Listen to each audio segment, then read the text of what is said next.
আজি আমি উপস্থিত আছোঁ আমাৰ অসম গৌৰৱ বঁটা বিজয়ী শ্ৰীযুত ৰাহুল গুপ্তা ছাৰৰ কৃষক কাৰ্যালয়ত। আৰু আমি তেখেত আচলতে হাইড্ৰপনিক কৃষিৰ কৃষক এজন ব্যৱসায়ী, আৰু তেখেতক আমি লগ কৰিব বিচাৰিছোঁ। নমস্কাৰ, মই ৰাহুল গুপ্তা আৰু মই হাইড্ৰপনিক্স আৰু প্ৰটেক্টেড কাল্টিভেশ্যনৰ ওপৰত কাম কৰি আছোঁ। এইটো বিষয়ে আপোনাৰ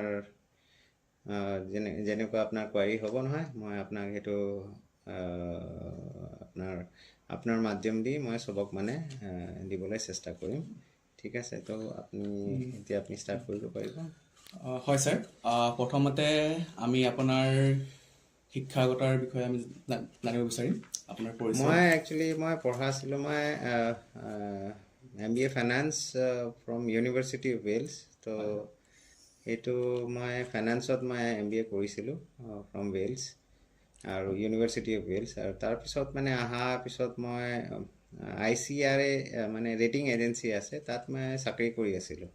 এৰাউণ্ড 4 years, এপ্ৰক্সিমেটলি 4.5 years কেলকাতাত আছিলোঁ। এণ্ড তাৰপিছত মই একচুৱেলি মোৰ যোনটো বাৰ্থ প্লেচ মানে এইটো বৰহাবজানে আছে। তো মই ভাবিছিলোঁ মানে আমাৰ য'ত মানে বাৰ্থ প্লেচ আছে তাতে কিবা এটা কৰিবলৈ। তো জব এৰি পেলাই মই মোৰ বাৰ্থ প্লেচত ৰিটাৰ্ণ আহিলোঁ আৰু কিবা এটা কৃষি জৰিয়তে কিবা নতুন এটা মানে এক্সপেৰিমেণ্ট কৰিবলৈ চেষ্টা কৰিলোঁ। সেই তাৰ পিছতে মানে আপোনাৰ মোৰ গোটেই জাৰ্ণিটো ষ্টাৰ্ট হ'ল। আৰু আপুনি যিটো এই হাইড্ৰপনিক কৃষিৰ যিটো ব্যৱস্থা আছে, এই ব্যৱস্থা আপুনি ক'ৰ পৰা কেনেকৈ আপুনি মানে জ্ঞান লাভ কৰিছিলে? মই বহুতে চাইছিলোঁ। একচুৱেলি কি হয়, আপোনাৰ জেনেৰেলি মানে আমাৰ ট্ৰেডিশ্যনেল এপ্ৰ'চ চবে কৰে, কিন্তু মানে নতুন এটা মই ভাবিছিলোঁ যে আমাৰ ৱেডাৰ কণ্ডিশ্যন আৰু মানে জেনেৰেলি আপুনি গোটেই জাৰ্ণিটো চাব নহয়, তাত মানে কি হয় আমাৰ ৱেডাৰ কণ্ডিশ্যন ইমান চুটেবল নাই। মানে ইয়াত মানে যেতিয়াবা মানে আজিকালি আমাৰ ক্লাইমেট চেঞ্জ হৈ আছে, তাৰপিছতো আমাৰ বৰষুণ কেতিয়াবা মানে আনচাৰ্টেন ৰেইনফল বা আনচাৰ্টেন ৱেডাৰ চেঞ্জেছ এইবিলাক হৈ আছে। তো এইটো বিষয়ে মানে কি হয়, আমাৰ ক্ৰপবিলাক যদি অ'পেন ফিল্ডত থাকিলে কি হয়, আমাৰ ক্ৰপবিলাক ডেমেজ হৈ যায়, তো ক্ৰপ ছিকিউৰিটি নাথাকে।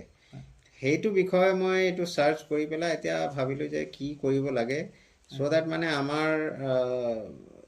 মানে এটা নতুন মানে এটা ইন'ভেশ্যন বা নতুন এটা টেকনিকটো মই ইয়াত আনিবলৈ চেষ্টা কৰিলোঁ। তো সেইটো বিষয়ে মানে ৰিচাৰ্চ কৰি যাওঁতে মানে মই হাইড্ৰপনিক্স আৰু প্ৰটেক্টেড কাল্টিভেশ্যনৰ ওপৰত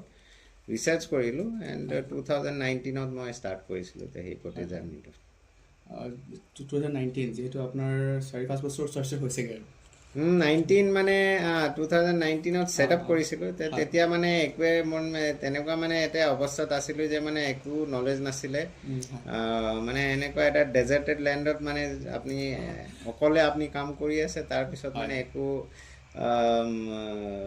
টেকনিকেল নোহাও নাই, ছাপৰ্ট নাই, তেনেকুৱা মানে কোনো কৰা নাই।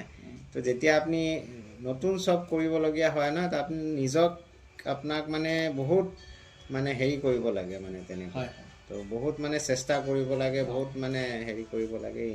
তো সেইকাৰণে মানে ফাৰ্ষ্ট মই 1000 স্কুৱাৰ মিটাৰ যেতিয়া মই ষ্টাৰ্ট কৰিছিলোঁ, তো সেইটো কেনেকুৱা ষ্ট্ৰাকচাৰ বনাব লাগে, প্লান্ট টু প্লান্ট ডিষ্টেঞ্চ কি হ'ব লাগে, কি প্লান্ট ল'ব লাগে, মানে যিমান মানে ৰাইট ফ্ৰম স্ক্ৰেচ মানে গোটেই বস্তুটো মানে নতুনকৈ ৰিচাৰ্চ কৰিবলগীয়া হ'ল। তো এইটো বহুত মানে এটা কি ক'ম, মানে বহুত মানে চেলেঞ্জিং মুভমেণ্ট আছিলে মোৰ কাৰণে। তো সেইকাৰণে মানে এইটো ইমান ইজি নাছিলে মানে ইনিচিয়েলি। হয়, যিহেতু আপুনি কোৱা মতে আপুনি এজন ফাইনেন্সৰ ষ্টুডেণ্ট আছিল, আৰু ফাইনেন্সৰ পৰা আপুনি যিহেতু বৈজ্ঞানিক ছায়েন্সৰ হিত আহিলে, তো আপুনি তাত কিবা আপোনাৰ চেলেঞ্জেছ কিবা সমস্যাৰ সন্মুখীন হৈছিলে নেকি আপুনি? বহুত সেইকাৰণে মই ক'লোঁ যে আপোনাৰ মানে যেতিয়া ইনিচিয়েলি আপুনি নতুন কিবা কাম ষ্টাৰ্ট কৰিলে কি হয়, ছাপ'জ মানে আপুনি কোনো এটা কাম কৰিলে, কিন্তু আপোনাৰ ওচৰা ওচৰি মানুহ সেইটোৱে কাম কৰি আছে, তো ইউ কেন মানে always innovate, you can always learn from them. এতিয়া মোৰ এনেকুৱা চেলেঞ্জ আছিলে, মই কাৰ মই বিচাৰিম যে মানে নতুন কাম কৰিবলৈ গৈ আছোঁ, কিন্তু মানে এভৰিথিং মানে মোকে চাব লাগে। ৰাইট ফ্ৰম মানে ফাৰ্ষ্টৰ ইনফ্ৰাষ্ট্ৰাকচাৰ ডেভেলপমেণ্ট, তাৰপিছত মানে ক্ৰপ প্লানিং, ড্ৰিপ ইৰিগেশ্যনৰ নলেজ নাই, একো নলেজ নাছিলে। তো when you have to search everything না, তো আপুনি হোল এণ্ড চল ৰেচপনচিবিলিটি থাকে যে আপুনি আপোনাৰ ফেইলিয়াৰ আৰু আপোনাৰ চেলেঞ্জেছ এভৰিথিং মানে কি হয় চবৰ লাইফত মানে এনেকুৱা থাকে যে আপুনি ৰেচপনচিবিলিটি যদি আপুনি নিজৰ ওপৰত লৈ লয় নহয়, আপুনি এইটো কামটো হ'বই। তেনেকুৱা ভাবি মেলি মই ৰিচাৰ্চ কৰি যাওঁতে মানে এইটো ছাকচেছফুলি এটা ইন'ভেটিভ এপ্ৰ'চ কৰি পেলাই এইটো গোটেই কামটো আগবঢ়ালোঁ মানে তেনেকুৱা। আপুনি আমাক এইটো বিষয়ে অলপ ক'ব নেকি যে হাইড্ৰপনিক বস্তু আচলতে কি হয়, তাৰ বিষয়ে অলপ বিস্তাৰিতভাৱে ক'ব নেকি আমাক? মানে হাইড্ৰপনিক্স আৰু প্ৰটেক্টেড কাল্টিভেশ্যন, মই আপোনাক সেইটো ক'ব বিচাৰোঁ। প্ৰটেক্টেড কাল্টিভেশ্যন হৈ গ'ল মানে কি হয়, আমাৰ গোটেই এটা আমি যেনেকুৱা ঘৰৰ ভিতৰত থাকোঁ নহয়, তেনেকুৱা প্লাণ্টছবিলাক ঘৰৰ ভিতৰত থাকে। সেই ঘৰৰ ভিতৰত মানে কেনেকুৱা বনায়, আমাৰ গ্ৰীণ হাউচ বনোৱা হয়। গ্ৰীণ হাউচ, এইটো গ্ৰীণ হাউচ মানে কি হয়, গ্ৰীণ ৰংটো গ্ৰীণ নহয়, এইটো মানে গ্ৰীণ হাউচ এফেক্টৰ কাৰণে আমি গ্ৰীণ হাউচ বুলি কোৱা হয়। তো এইটো মানে তো সেইকাৰণে মানে গ্ৰীণ হাউচ ফাৰ্ষ্টটো ঘৰ বনোৱা, ঘৰৰ ভিতৰত আপুনি মাটিত কৰক বা আপুনি কিবা বেলেগ ধৰণে হা। তো এতিয়া মানে কি হয়, ভিতৰত ফাৰ্ষ্ট ষ্ট্ৰাকচাৰ ডেভেলপমেণ্টটো হ'ব লাগে। তাৰপিছত মানে হাইড্ৰপনিক্স এতিয়া কি হয়, হাইড্ৰপনিক্স মানে কি হয়, মাটিবিহীন খেতি বুলি ক'ব পাৰি। মাটিবিহীন মানে তাত মানে কোনো মাটি ব্যৱহাৰ কৰে নাই। আৰু তেনেকুৱা মানে কি হয়, এইটো বহুত চেলেঞ্জিং বিকজ লাইক মানে যোনটো আমাৰ নিউট্ৰিশ্যন বুলি কোৱা হয়, নিউট্ৰিশ্যন ইন দ্য চেন্স মানে কিবা মানে 17 এলিমেণ্টছৰ এটা মিক্স থাকে। জেনেৰেলি প্লাণ্টছ গ্ৰ' কৰা এটা মিনিমাম মানে প্লাণ্টছটো নিউট্ৰিশ্যন লাগে নহয় গ্ৰ' কৰা। তো সেই গোটেই মানে প্ৰচেছটোত আমাৰ মানে 17 এলিমেণ্টছ থাকে। এই 17 এলিমেণ্টছটো বেলেঞ্চ হিচাপত দিব লাগে যে কোনটো ষ্টেজত কি দিব লাগে, সেইটো আমাৰ দিব লাগে। সেইটো ইট ইজ ভেৰি কেলকুলেটিভ। যদি আপুনি নিদিয়ে মানে প্লাণ্টছটো এইটো নাপায় মানে তেনেকুৱা, তো এইটো ডেফিচিয়েণ্ট হ'ব। তো সেইটো কাৰণে মানে আপুনি ভেৰি কেলকুলেটিভলি আপোনাক PPM লেভেলত এইটো কেলকুলেট কৰি পেলাই আপোনাক গোটেই মানে নিউট্ৰিশ্যনটো বনোৱা হয়। তো সেইটো বনাই মেলি আপোনাৰ পানীত মিক্স কৰা হয়। এই পানীটো আমি চাৰ্কুলেটৰী মডত মানে চলি থাকে এইটো, আৰু সেইটোত মানে আমাৰ প্লাণ্ট গ্ৰ' কৰে। তো মানে কি হয়, পানীৰ ওপৰত আমি খেতি কৰাক আমাক হাইড্ৰপনিক্স বুলি কোৱা হয়। ধন্যবাদ ছাৰ। পিছত আমি জানিব বিচাৰিম যে আপুনি ইয়াত কিবা ৰাসায়নিক বা অৰ্গেনিক কিবা এই সাৰ ব্যৱহাৰ কৰে নেকি? অৰ্গেনিক সাৰ ব্যৱহাৰ কৰোঁ মানে একচুৱেলি হা, এইটো অৰ্গেনিক কিন্তু মানে মোৰ অৰ্গেনিক চাৰ্টিফিকেশ্যন নাই। এণ্ড 100% অৰ্গেনিক আমি ক'ব নোৱাৰোঁ ইয়াক, মানে বিকজ লাইক চাম synthetic fertilisers R use, because like এইটো লং ডিউৰেশ্যন ক্ৰপ আছে। আৰু মানে ছাপ'জ মানে হাইড্ৰপনিক্সত মানে যোনটো ব্যৱহাৰ কৰা এইটো ইট ইজ মানে কি হয়, তাত মানে কোনো ধৰণৰ ইনছেক্টিচাইড পেষ্টিচাইড স্প্ৰে কৰা নাই। তো সেইটো মানে কি হয়, জেনেৰেলি আপোনাৰ বাহিৰত যেতিয়া যাব নহয়, US আৰু তেনেকুৱা কাণ্ট্ৰিত, তো সেইটো hydroponics is considered more hygienic, it is the most hygienic way of growing vegetables. So' সেইটো মানে তাত অৰ্গেনিক চাৰ্টিফিকেশ্যন আছে, কিন্তু আমাৰ ইয়াত এতিয়ালৈকে দিয়া নাই গভৰ্ণমেণ্টে, because like since we are using synthetic fertilisers. Synthetic fertiliser আমি কেলৈ ইউজ কৰোঁ, বিকজ লাইক প্ৰটেক্টেড কাল্টিভেশ্যন মানে মোৰ যিমান ছাপ'জ মানে বিলাহীটো মই মাটিত কৰোঁ, তো সেইটো মানে কি হয়, আমাৰ লং ডিউৰেশ্যন ক্ৰপ আছে। তো লং ডিউৰেশ্যন ইন দ্য চেন্স মই লাষ্ট টাইম মানে 9 months প্ৰডাকশ্যন, 9 months মানে ক্ৰপ পিৰিয়ড আছিলে, য'ত আমাৰ production time was around 6 to 7 months মোৰ প্ৰডাকশ্যন টাইম আছিলে। তো সেইটো লং ডিউৰেশ্যন যদি ক্ৰপ থাকে নহয়, তেতিয়া আপোনাৰ অকল 100% অৰ্গেনিকেলি আপুনি ৰিলায়েবিলিটি নহয়। বিকজ লাইক ছাপ'জ মানে অৰ্গেনিক ক'ব গ'লে আমাৰ কি এভেইলেবল আছে, আমাৰ ভাৰ্মি কম্পষ্ট এভেইলেবল আছে, কাউডাং আছে। তো কাউডাঙত it is not necessary that কি অল দ্য এলিমেণ্টছ আৰু all the nutritions will be there, মানে তেনেকুৱা হয় নহয়। তো সেইটো মানে কি হয়, যোনটো ডেফিচিয়েণ্ট থাকে বা যোনটো তাত নাথাকে, এইটো আমাক আৰ্টিফিচিয়েলি দিবলগীয়া হয় মানে তেনেকুৱা। সেইকাৰণে আমি মানে 100% অৰ্গেনিক ক'ব নোৱাৰোঁ, কিন্তু আমাৰ অৰ্গেনিক পদ্ধতি দি আমি যোনটো মাইক্ৰ'অবছ যোনটো থাকে নহয়, আমাৰ ছাপ'জ ট্ৰাইকোডাৰ্মা হৈ গ'ল বা আপোনাৰ যোনটো মাইক্ৰ' অৰ্গেনিজম চুডোমনাছ হৈ গ'ল, এইবিলাক মানে আমি আৰ্টিফিচিয়েলি ইম্বাইব কৰোঁ, ছইলত দিওঁ, চ' ডেট ছইল ইজ আমি এটা এনৰিচ কৰিবলৈ তেনেকুৱা আমাৰ অৰ্গেনিক হেৰিটো দিয়া হয় মানে তেনেকুৱা। এতিয়া আমি জানিব বিচাৰিম যে যিটো আমাৰ জেনেৰেল পিপলে যিটো খেতি মানে ব্যৱস্থা যিটো ব্যৱহাৰ কৰে, আৰু আপুনি যিটো মানে হাইড্ৰপনিক খেতিৰ যিটো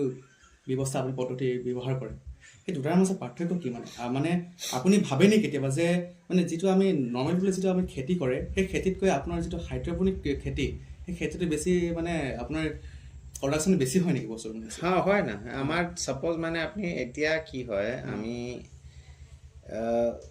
ঘৰৰ ভিতৰত খেতি কৰা মানে কি হয় it is the production is মোৰ আই মিন 5 টাইমছ তো 5 গুণটো বেছি থাকে তাৰ ওপৰতে যায় অঁ মানে আমাৰ যদি ভালকে যদি আপুনি কৰিলে কোনো খেতিত মানে আপোনাৰ 5 to 7 টাইমছ মানে বেছি মানে তেনেকুৱা প্ৰডাকশ্যন থাকে তো সে আমাৰ যোনটো বিলাহী সাপোজ মানে আপুনি বাহিৰত যোনটো 1 কেজি দিয়ে নহয় ইয়াত আপুনি 7-8 কেজিছ তেনেকুৱা ওলাব পাৰে অঁ ইভেন 12 কেজিছ লৈকে যায় কিন্তু আপোনাৰ মেনেজমেণ্টৰ ওপৰত মেনেজমেণ্টৰ কথা তো সেইটোত মানে তাত আমাৰ ক্ৰপ ডেমেজ নহয় বিকজ লাইক আমাৰ এটা মাইক্ৰ' এনভাইৰনমেণ্ট ক্ৰিয়েট কৰা হয় সেই ভিতৰতে আমাৰ খেতি কৰা হয় তো সেইটো আমাৰ কি হয় আমাৰ যদি মেনেজমেণ্ট ভাল থাকে নহয় ইউ কেন এক্সটেণ্ড যোনটো 9 মান্থছ মই পিৰিয়ড ক'লোঁ নহয় সেইটো আপুনি বেছিও লৈ যাব পাৰিব কিন্তু ইট ডিপেণ্ডছ মানে মই এটা ৰিচাৰ্চ কৰি আছোঁ মই এটা 100% মই লাৰ্ণ কৰা নাই ইট ইজ মানে মই সদায় এটা নিজক মানে এটা ষ্টুডেণ্ট বুলি ভাবোঁ মানে কোনোবা অপৰচুনিটি থাকিলে মই লাৰ্ণ কৰি থাকোঁ তো ইট ইজ নট ডেট কি মই 100% মই এভৰিথিং মই মানে এইটো এৱাৰ্ড পালোঁ মানে মই এভৰিথিং মই জানো বুলি তেনেকুৱা নাই এভৰি মানে পিপল শুড লাৰ্ণ এভৰি টাইম মানে এটা আমাৰ অনগয়িং প্ৰচেছ তো আমাৰ যিমান লাৰ্ণিং হ'ব ইমান আপগ্ৰেডেশ্যন হ'ব ইমান ইন'ভেটিভ এপ্ৰ'চ আপুনি ডেভেলপ কৰিব তো সেইটো মানে কি হয় মই এতিয়াও মই লাৰ্ণ কৰি আছোঁ যিমান আৰু ভালকৈ খেতি কৰিবলৈ আৰু চেষ্টা কৰি আছোঁ তো সেইটো মই লাৰ্ণিং ষ্টেজতে আছোঁ এতিয়া মানে তো এতিয়া মই 9 মান্থছ আছোঁ মই পিছত মানে এইটো আৰু এক্সটেণ্ড কৰিব পাৰিম তো সেইটো মানে এতিয়া লাৰ্ণিং কাৰ্ভত আছোঁ মানে তেনেকুৱা ৰাইট এতিয়া যদি আমাৰ এতিয়া জেনেৰেল পিপলে যদি আপোনাৰ যদি হাইড্ৰপনিক কৃষি ব্যৱস্থা মানে সেই পদ্ধতিৰে যে খেতি কৰিবলৈ ভাবে তেতিয়াহ'লে আমি কেনেকৈ সেইটো মানে আমি আৰম্ভ কৰিব পাৰোঁ মানে নাই এইটো একচুৱেলি কি হয় আমাৰ যোনটো ট্ৰেডিশ্যনেল আৰু মডাৰ্ণ এইটো একচুৱেলি হয় কি আমাৰ মডাৰ্ণ এপ্ৰ'চ হৈ গ'ল হয় আমাৰ খেতি কৰা মানে অলপ মানে যোনটো ট্ৰেডিশ্যনেল আছে তাত মানে আৰু আমি ইন'ভেটিভ কৰি পেলাই অলপ এটা পদ্ধতি এনেকুৱা বনাব চেষ্টা কৰি আছোঁ য'ত আপোনাৰ কাম কৰা সুবিধাটো পাই যায় হয় হয় ছাপ'জ মানে এতিয়া মানে আমি কি কৰিছিলোঁ মানে ছাপ'জ লাষ্ট ইয়েৰ মই আই থিংক 1.5 বছৰ হৈ গ'ল আমাৰ মানে এটা মই এটা ট্ৰেইনিং দিছিলোঁ 55 মানে এতিয়া চবেই ইমান ইনভেষ্টমেণ্ট কৰিবলৈ নিবিচাৰে এতিয়া কি হয় ছাপ'জ মানে যোনে আমাৰ দুখীয়া আছে বা আমাৰ farmers who are not financially তেনেকুৱা আছে তো মই নিজৰ ফাৰ্মলৈ মই এইটোতো মই চিন্তা কৰি এইটো মই ইমান পইচা ইনভেষ্ট কৰিলোঁ কিন্তু মানে মোৰ ইয়াত ফাৰ্মাৰ্ছ ভিজিট থাকে ষ্টুডেণ্টছ ভিজিট থাকে চ' চবেই মানে তেনেকুৱা এটা আহি ইয়াত বহুত মানুহ আছে যে মনটো ভাঙি যায় ৱাই বিকজ লাইক মানে চবে আহি এইটো ভাবে যে মানে আমিতো ইমান ইনভেষ্টমেণ্ট কৰিব নোৱাৰোঁ তো এইটো আমাৰ কাৰণে এইটো খেতিটো নাই তো তেওঁৰ কাৰণে আমি কি কৰিলোঁ আমি এটা ল' কষ্ট পলি হাউচ এটা হেৰি ডেভেলপ কৰিবলৈ মানে আমি প্ৰচেষ্টা চলালোঁ আমি with in association with the horticulture department এতিয়া কি হ'ল ল' কষ্ট পলি হাউচৰ বিষয়ে মানে আপোনাৰ মাধ্যম দি মই চবক ক'বলৈ বিচাৰি আছোঁ যে হোৱাট ইজ ল' কষ্ট পলি হাউচ ইন দ্য চেন্স এইটো হ'ল এটা বাঁহৰ ষ্ট্ৰাকচাৰ তাত মানে ছেইম যোনটো মই কৰি আছোঁ এইটো এটা বাঁহৰ ষ্ট্ৰাকচাৰ আপুনি বনাই মেলি তাৰ ভিতৰত আপুনি খেতি কৰিব পাৰিব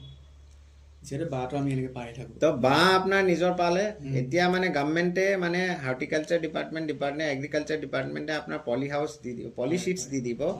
বাঁহ আপুনি লোকেল পাই যাব নেট আপোনাৰ গ্ৰীণ নেট আপুনি পাই যাব গভৰ্ণমেণ্টে দি দিব তো সেইটো দি পেলাই আপোনাৰ অলপ এটা নমিনেল খৰচত আপোনাৰ এটা সৰু 200 স্কুৱাৰ মিটাৰৰ আপোনাৰ এটা পলি হাউচ আপুনি লোকেলি বনাব পাৰিব এই লোকেলি বনোৱাৰ পিছত মানে মই এতিয়ালৈকে এপ্ৰক্সিমেটলি মোৰ দেন 300 ফাৰ্মাৰ্ছক মই ট্ৰেইন কৰিলোঁ এতিয়া বেছিয়ে মানে এইটো মানে আমাৰ ল' কষ্ট পলি হাউচৰ ওপৰত in the way of seminars in the way of presentations আৰু ট্ৰেইনিং তো মই শৰাইদেউত দিছিলোঁ শিৱসাগৰত দিছিলোঁ আৰু য'তে মানে ইয়াত মানে কোনোবা ফাৰ্মাৰ চাই তাক মই দিবলৈ চেষ্টা কৰোঁ তো সেইটো মানে কি হয় এতিয়া মানুহ ইয়াত আহে মানে কি আহি এইটো গম পাই যায় তো এইটো ঠিক আছে এইটো খেতি আছে যোনে সক্ষম হয় সেইটো তেওঁ ইমান ডাঙৰ ইনভেষ্টমেণ্ট কৰিব নহ'লে কি হয় এইটো চবৰ কাৰণে এটা হেৰি কৰিবলৈ আমি ল' কষ্ট পলি হাউচটো ডেভেলপ কৰিলোঁ এইটো তাত এতিয়া আপোনাৰ সৰু ফাৰ্মাৰ্ছবিলাকো তাত কৰিব পাৰিব তো আমাৰ মানে মেইন মটিভ হ'ল এইটো আৰু বহুত ডাঙৰ এতিয়া মানে 2-3 আগত মানে গুৱাহাটীত আছিলোঁ আমাৰ মানে ক্ষেত্ৰীত মানে আমাৰ নতুন centre of Indo Israel centre of এক্সেলেঞ্চত মানে আমাৰ ইনগ্ৰেশ্যন হ'ল তাত মই গৈ আহিলোঁ তো তাতো মানে আমি সেইটো ডিছপ্লে কৰা এটা হেৰি মডেল ক্ৰিয়েট কৰিলোঁ এতিয়া এগ্ৰেছিভলি গভৰ্ণমেণ্টে আমাৰ ল' কষ্ট পলিহাউচ প্ৰমোট কৰি আছে মানে তো আমাৰ চবেই মানে এতিয়া কৰিব পাৰে protected cultivation is not restricted to মানে হাই ক্লাছ হেৰি এইটো তেনেকুৱা কোনো হেৰি নাই নেগেটিভ এটা মাইণ্ডছেটত যাব নালাগে এতিয়া চবৰ কাৰণে এইটো প্ৰটেক্টেড কাল্টিভেশ্যন এভেইলেবল আছে খালি কৰিবলৈ প্ৰচেষ্টা মনত ভিতৰত আহিলে এইটো কৰিব পাৰিব আপুনি আৰু আপোনালোকৰ এই হাইড্ৰপনিক যিটো কৃষি ব্যৱস্থা আপুনি ইয়াত মানে আপোনাৰ যিটো ফাৰ্ম আছে আপুনি কেনেধৰণৰ মানে শাক পাচলি বা ফল মূল মানে হেৰি কৰে খেতি কৰে মই আপোনাক মানে এতিয়া আপুনি হাইড্ৰপনিক্স মই এতিয়া আপোনাৰ মেইন মোৰ ফ'কাছটো মানে এতিয়া হাইড্ৰপনিক্সটো কোৱা নাই আমাৰ মেইন হ'ল যে আমাৰ মাটি যোনটো আছে ন মাটি আৰু হাইড্ৰপনিক্স মানে দুটা ডিফাৰেঞ্চ আছে মাটি মানে কি মাটিবিহীন খেতি মানে অলপ মানে তাত মানে কি হয় আমাৰ হাইড্ৰপনিক্সত মানে আৰু বহুত ইকুইপমেণ্টছ লাগে ইকুইপমেণ্টছ আৰ মানে এক্সপেঞ্চিভ তো সেইটো আমাৰ কি হয় আমাৰ বহুতে মানুহ মানে ইমান ইনভেষ্টমেণ্ট কৰিব নিবিচাৰে কিন্তু আমাৰ কি হয় মেইনলি হ'ল আমাৰ দেয়াৰ আৰ টু থিংছ মানে এটা প্ৰটেক্টেড কাল্টিভেশ্যন হৈ গ'ল আৰু প্ৰটেক্টেড ষ্ট্ৰাকচাৰৰ ভিতৰত যদি হাইড্ৰপনিক্স হৈ গ'ল এইটো বেলেগ হৈ গ'ল তো আমাৰ এইটো কি হয় আমাৰ মাটিতকৈ আমাৰ যোনটো চইললেছ যোনটো যাব নহয় এইটো এটা আপগ্ৰেডেশ্যন থাকে তো ফাৰ্ষ্ট আমি ষ্টাৰ্ট কৰিম প্ৰটেক্টেড কাল্টিভেশ্যন তো এতিয়া মোৰ মেক্সিমাম পাৰ্ট মানে প্ৰটেক্টেড কাল্টিভেশ্যন আছে আৰু হাইড্ৰপনিক্স ইজ স্মল পাৰ্ট তো হাইড্ৰপনিক্স মানে কি এতিয়া মানে কি হয় ছাপ'জ মানে আৰ্বান ফাৰ্মিং বুলি এইটো ক'ব পাৰিম সেই ছাপ'জ মানে এতিয়া মানে চবে শ্বিফ্ট কৰি আছে মাইগ্ৰেট হৈ আছে চিটি ফালে তো চিটিত যদি আপুনি কৰিব বিচাৰিলে আপুনি কি হ'ব ঘৰৰ ছাদৰ ওপৰত যদি আপুনি খেতি কৰিব বা ৰুমৰ ভিতৰত খেতি কৰিব বিচাৰিলে আপুনি হাইড্ৰপনিক্স এডাপ্ট কৰিব কিন্তু যাৰ মাটি আছে তেওঁ মাটিৰ ওপৰত আপুনি ভালকৈ এইটো খেতি কৰিব পাৰে প্ৰটেক্টেড কাল্টিভেশ্যন এইটো আপোনাৰ মাটিৰ ওপৰত কৰিব পৰা যায় তো সেইটো মানে কি হয় এতিয়া মানে দুটাই মোৰ খেতি আছে এতিয়া প্ৰটেক্টেড কাল্টিভেশ্যন আৰু হাইড্ৰপনিক্স দুটাই আছে তো দুটাত মানে ভেৰিয়েশ্যন আছে কিন্তু মেক্সিমাম পৰ্চন মোৰ প্ৰটেক্টেড আণ্ডাৰত আছে য'ত মানে চইলত কৰা হয় আৰু আপোনাৰ অকল আমাৰ এইটো এৰিয়াতে আছে নে আপোনাৰ ফাৰ্ম নে আৰু বেলেগতো আছে এইটো মানে মোৰ এতিয়া এপ্ৰক্সিমেটলি 6,000 স্কুৱাৰ মিটাৰ মানে 1.5 একৰমান আছে এতিয়া আৰু মানে বহুতে এপ্ৰ'চ কৰি আছে মানে একচুৱেলি তো মোৰ বেলেগ বেলেগ মই গাইড কৰি দিওঁ আৰু মানে এতিয়া মানে ধেমাজিত আহিলে আমাৰ এতিয়া শদিয়াত এতিয়া বহিব এতিয়া ৰূপাই চাইডিঙত আমাৰ হাইড্ৰপনিক্স অলৰেডি কামেন্স হৈ গ'ল তো সেইটো আৰু গুৱাহাটী ফালে বহুত বহি আছে তো মানে যিমান য়াংষ্টাৰ্ছবিলাক আহে মই তেনেকুৱা মই চেষ্টা কৰোঁ যে তেওঁ মানে এইটো ইজি মডত মানে কৰিবলৈ মানে কিবা গাইডেঞ্চ লাগে মই এইটো প্ৰভাইড কৰি দিওঁ তেনেকৈ এইটো প্ৰফেচনেলি মই প্ৰভাইড কৰি দিওঁ আৰু গাইড কৰি দিওঁ ভালকৈ মানে তেওঁ কেনেকৈ কৰিব লাগে যিহেতু আপোনাৰ এইটো বহুত দীৰ্ঘদিনীয়া কাৰ্য আপুনি বহুত কষ্টৰ সন্মুখীন হৈছে কষ্ট কৰিছে আৰু তাৰ ফলাফল আপুনি পাইছে আপুনি অসম গৌৰৱ বঁটা লাভ কৰিছে আৰু যেতিয়া আপুনি অসম গৌৰৱ বঁটা আপুনি আপোনাক প্ৰদান কৰিছে অসম চৰকাৰে তেতিয়া আপোনাৰ অনুভৱ কেনেকুৱা আছিলে কোনো এটা এৱাৰ্ড ইমান ডাঙৰ মই কেতিয়াও ভবা নাছিলোঁ যে মই এইটো এৱাৰ্ডটো পাম বুলি মানে কোনো এটা মানে মই নিজৰ কাম কৰি গৈছিলোঁ কিন্তু মানে ভিজিটছ বহুত আহি আছিলে মানে গভৰ্ণমেণ্ট ভিজিটছ আছিলে মানে মিনিষ্টাৰ্ছ বহুত মিনিষ্টাৰ্ছবিলাক ভিজিট কৰি আছিলে মই কেতিয়াও মানে এইটো ভবা নাছিলোঁ যে ইমান ডাঙৰ এটা এৱাৰ্ড পাম বুলি তো মানে মই এতিয়া আপোনাৰ মাধ্যম দি মানে আমাৰ CM ছাৰক মানে বহুত বহুত ধন্যবাদ জ্ঞাপন কৰিব বিচাৰি আছোঁ যে মোৰ মানে এতিয়া কামটো চাই মেলি মোৰ হেৰি ইমান ডাঙৰ এটা এৱাৰ্ডৰ কাৰণে মানে তো অলৱেজ এটা ভাল ফিলিং থাকে কাৰণে নাই এইটো মানে চবৰ কাৰণে সেইকাৰণে মই এইটো চেষ্টা চলাই আছোঁ যে যদি মানে গভৰ্ণমেণ্টে ইমান ডাঙৰ এটা ৰেচপনচিবিলিটি দিলে এৱাৰ্ড দিয়া মানে খালি অকল মানে এইটো এৱাৰ্ডে নাই তাৰ ওপৰত মানে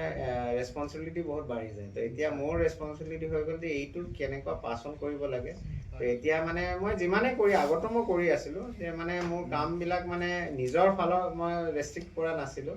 মই চবৰ কাৰণে মানে এতিয়া মানে so' that it is available for everybody তো মানে সেইটো নলেজটো শ্বেয়াৰিং কৰা আমাৰ মেইন হেৰি আছিলে আৰু মই আজিও শ্বেয়াৰ কৰি আছোঁ আৰু চবক মানে যিমান চেষ্টা কৰি আছোঁ যে যিমানে মানে এইটো কামত আহিবলৈ বিচাৰিছে বা যোনে